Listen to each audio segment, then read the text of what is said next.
şuna bolmadan. Nämesi bolmaz? Nämesi bolmaz? Ayın olmasa şu kalfosunu yan falan oluyor. O ne? Yansıla mana. Näme yan? Näme yansıla? Näme yansıla? Näme yansıla? O kendi çıkım olsa olur, oynayalar. Burada olur oturuyor diyemezsek başka ayıbı yok olur. Oturuyor diyemezsek başka hayvan yok. Son diyen ne? Kendi çıkım olsa oynatmıyorlar. Ola doğru. Yerin çıkım olsa yaşa atmışıyor diye. Oynatmıyor diye. Yer oynar ne? Oynar ne? Sana ne? Yok, ne de sportun beylik görünüşleri var. Sportun getirin. Şunlar hep aşağıda akırı. Hani? Ben de diyecek koyanı diyor. Düşünlüklü. Onu hop başka kalfosudan başka yansılar yani kamanda var mı derler? Başka yok da. Yok da. Yok da. Yok lan. Yani her gelen bir kalfosunu yiyor, yankılar durup. O kalfosu kamandasını beylik planetelerde var ha. İyi can koyuyorlar şu kalfosu kamandası. O ne?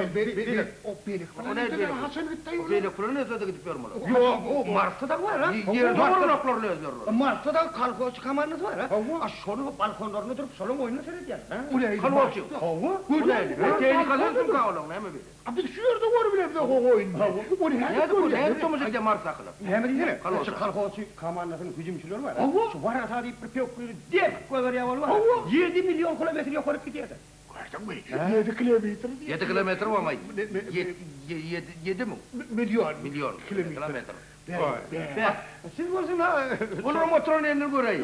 Görüm oturuyorlar ha. Siz varsa şu dine kalfosu kamandasını kalfosunu yankılattı. Yukarı dipmekte yok tekenaydı. Yukarı etmekte. Ne mi onu yazılıyor?